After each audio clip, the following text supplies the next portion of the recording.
আসসালামু আলাইকুম। সবাইকে আপনার টিচিং হোম একাডেমি থেকে স্বাগত। আজকে আমরা পঞ্চম শ্রেণীর গণিতের 63 পৃষ্ঠার এই 3 নম্বর অঙ্কটি করব। এখানে বলা আছে একটি ধাতব নলের 1 মিটারের ওজন 3 সমস্ত 4-এর 1 কেজি, নলটির 5-এর 3 মিটারের ওজন কত কেজি? এটা বের করতে বলছে। তাহলে আমরা এটা কিভাবে দেখো সমাধান বা লিখবো।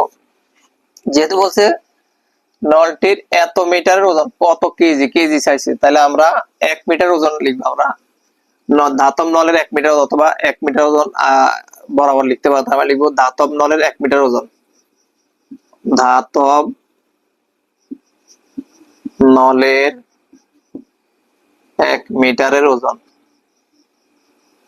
মিটারের ওজন 3 সমস্ত, এখানে একটু আলো পরে এদিক থেকে লিখি। 1 মিটারের ওজন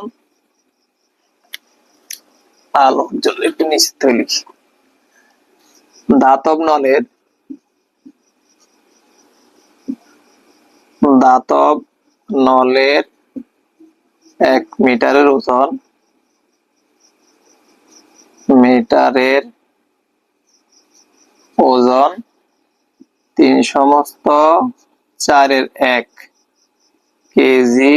এটাকে ভাঙাবো। সমস্ত ভাঙানোর নিয়ম হলো কোনা কোনা গুণ উপরেরটা যোগ। এই কোনা এটা গুণ করলে উপরেরটা যোগ করব। 3-4 12 আর উপরের 1 যোগ করলে তা কত হবে? 13 এত কেজি। প্রশ্নে বলা ছিল নলটির 5-এর 3 মিটার ওজন। সুতরাং ধাতব নলের 5-এর 3 মিটারের ওজন আরো বেশি। তাহলে আমরা 4-এর 13 এটা গুণ দিতে আরো বেশি, গুণ হবে 5-এর 3।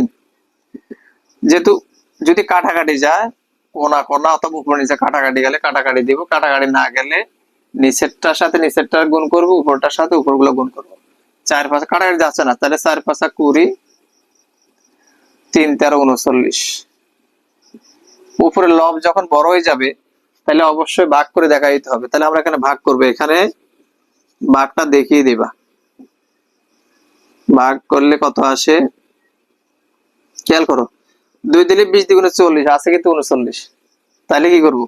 20 কে 20, 9 থেকে 0 বাদ দিলে 9, আর এখানে 3 থেকে 2 বাদ দিলে 1। তাহলে কত আসে?